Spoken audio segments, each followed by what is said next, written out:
Hello friends, इस video में बात करेंगे एक अपकमिंग एसएमई आईपीओ की जिसकी बम्पर डिमांड चल रही है। डिमांडिंग आईपीओ है जिसका नाम है लोसिको आईपीओ।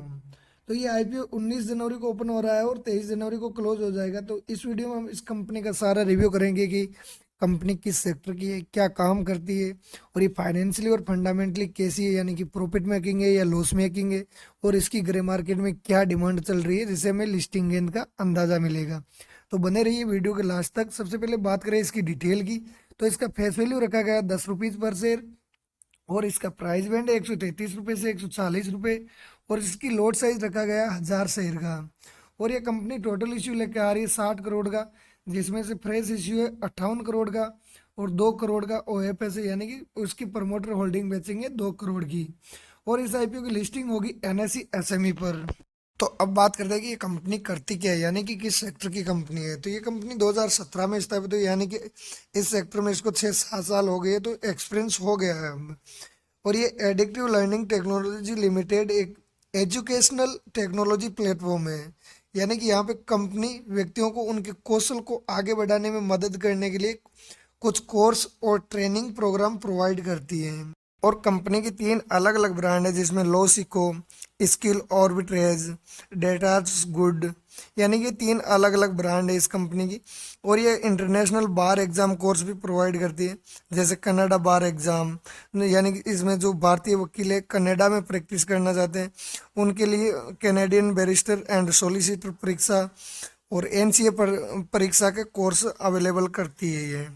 दूसरा यूके यूके सोलिसिटर क्वालिफिकेशन, जैसे इंडियन लॉयर अब सोलिसिटर योग्यता परीक्षा पास करके इंग्लैंड और वेल्स में सोलिसिटर के रूप में ट्रेनिंग लेते हैं, प्रशिक्षण लेते हैं, उनके लिए ये कोर्स प्रोवाइड करती है। और तीसरा कैलिफोर्निया बार एग्जाम, ये जो कैलिफोर्निया के लिए उनके लिए कोर्स प्रोवाइड करती है। और कंपनी एनएसडी यानी कि NSDC national skill development corporate से मान्यता प्राप्त है, यानी कि एक मान्यता प्राप्त संस्था है, तो इतना जल्दी बंद होने का कोई वो है नहीं। तो मतलब कंपनी का सेक्टर काफ़ी बढ़िया है। एजुकेशन सेक्टर हमेशा रहने वाला है, डिमांडिंग सेक्टर रहने वाला है और फ्यूचर में इसकी ग्रोथ भी होने वाली है। तो कंपनी का सेक्टर काफ़ी बढ़िया नज़र आ रहा है।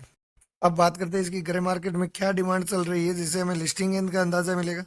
तो आज की डेट में इसका ग्रे मार्केट में प्रीमियम चल रहा है 110 रुपीज़ पर शेयर और इसमें 1000 शेयर की लोट है। तो एक लोट पे फायदा बता रहा है 1,10,000 रुपये का। और परसेंटेज वाइज देखे तो लगभग 80% के करीबन रिटर्न मिलने की उम्मीद है, जो कि एक बम्पर रिटर्न है किसी भी आईपीओ के लिए। तो इसकी डिमांड भी ज़बरदस्त है ग्रे मार्केट में, तो लिस्टिंग गेन के चांस भी ज़्यादा है। अब बात करते हैं कंपनी फाइनेंशियली कैसी है, यानी कि प्रॉफिट मेकिंग है या लॉस मेकिंग है। तो सबसे पहले बात करें एसेट की, तो 2022 में एसेट 103 लाख का था, जो 2023 में बढ़कर हुआ 920 लाख का और फर्स्ट क्वार्टर में ये 1324 लाख हो गया। बात करें रेवेन्यू की, तो 2022 में रेवेन्यू था 1859 लाख, जो 2023 में बढ़कर हुआ 3354 लाख का जनरेट किया 2023 में और फर्स्ट क्वार्टर में इसने किया 2482 लाख का। बात करें इसके प्रॉफिट आफ्टर टैक्स की, तो 2022 में 49 लाख का लॉस में थी, जो 2023 में प्रॉफिट में आके 247 लाख का प्रॉफिट जनरेट किया और फर्स्ट क्वार्टर में इसने 315 लाख का प्रॉफिट जनरेट किया। यानी कि कंपनी ने इस एक साल में काफ़ी अच्छी ग्रोथ की है और इस साल के फर्स्ट क्वार्टर में भी काफ़ी अच्छी ग्रोथ की है, यानी कि प्रॉफिट साल दर साल बढ़ा है इस कंपनी का। बात करें नेटवर्थ की, तो 2022 में नेटवर्थ माइनस में 40 लाख, जो 2023 में 206 लाख प्लस में आई और ये फर्स्ट क्वार्टर में 522 लाख हो गई। रिजर्व में इनके पास 2023 में 196 लाख थे, जो अभी मतलब फर्स्ट क्वार्टर में 512 लाख हो गए और इनके ऊपर 2023 में बोरोइंग थी 15 लाख की।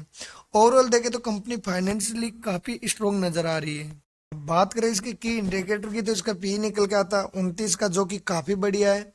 और आर ओ ई 119% और आर ओ सी 157%, यानी कि इसकी आर ओ ई और आर ओ सी दोनों ही ज़बरदस्त है। और डेप्ट इसके ऊपर ना के बराबर है, क्योंकि ये कभी भी इस डेप्ट को चुकाने की क्षमता रखती है। उसकी वैल्यू आ रही है 0.08 की। और रिटर्न ऑन नेटवर्थ है 119%, जो कि काफ़ी बढ़िया है। यानी कि ओवरऑल कंपनी फाइनेंशियली और फंडामेंटली काफ़ी स्ट्रॉन्ग नज़र आ रही है। और फ्रेंड, ये जो आईपीओ से पैसा जुटाएगी उनका यूटिलाइज करेगी अपने बिजनेस को एक्सपेंड करने में, जैसे नई टेक्नोलॉजी, नए कोर्स और ब्रांडिंग, मार्केटिंग, इनमें इन्वेस्ट करेगी। यानी कि कंपनी बिजनेस को ग्रोथ करना चाह रही है। बात करें इसकी प्रमोटर होल्डिंग की, तो आईपीओ लाने से पहले 92% की प्रमोटर होल्डिंग है, जो आईपीओ लाने के बाद में 67% की रह जाएगी।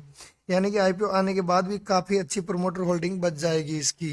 बात करें आईपीओ के रिजर्वेशन की, तो क्यूआईबी के लिए 50% रिजर्व है, रिटेल के लिए 35% रिजर्व रखा गया है, और एनआईआई एचएनआई के लिए 15% रिजर्व रखा गया है। बात करें इसकी लोड साइज की, तो रिटेल कैटेगरी में मिनिमम और मैक्सिमम एक लोड के लिए अप्लाई कर सकते हैं, जिसके लिए 1000 शेयर के लिए अप्लाई करना होगा, और इसके लिए 1,40,000 रुपये हमें इन्वेस्ट करना होगा। बात करें इसके अलॉटमेंट की, तो इसका अलॉटमेंट आएगा 24 जनवरी को, रिफंड होगा 25 जनवरी को, और इसकी लिस्टिंग होगी 29 जनवरी को। अब फ्रेंड, हमने इस कंपनी का सारा रिव्यू कर लिया है, किस सेक्टर की है, कैसी है, फ्यूचर कैसा है इसका। तो अब हमें फाइनली डिसीजन लेना है कि इस आईपीओ में अप्लाई करना है या अवॉइड करना है। तो अभी तक के हिसाब से इस आईपीओ की लिस्टिंग गेन मिलने के काफ़ी अच्छे चांस है, यानी कि 80% के करीबन रिटर्न मिलने की उम्मीद है, जो कि एक बम्पर रिटर्न है। और फ्रेंड, एसएमई आईपीओ बहुत ज़्यादा रिस्की होते हैं, इसलिए खुद की रिसर्च करने के बाद ही आईपीओ में अप्लाई करना है। अदरवाइज लोअर सर्किट लगते हैं तो बहुत ज़्यादा, जितने ज़्यादा इसमें प्रॉफिट होता है उतना ही इसमें लॉस की संभावना रहती है। तो अपनी रिसर्च के बाद ही अप्लाई करना। और फ्रेंड, अलॉटमेंट के चांस बढ़ाने के लिए अपनी फैमिली मेंबर के डीमेट अकाउंट खोल सकते हो आप, जिसका लिंक डिस्क्रिप्शन में दे रखा है। और फ्रेंड, वीडियो अच्छा लगा तो वीडियो को लाइक कीजिए, चैनल को सब्सक्राइब कीजिए, साथ में बेल आइकन को भी ऑन कर दीजिए, ताकि हमारे वीडियो का नोटिफिकेशन आपको मिलता रहे। धन्यवाद।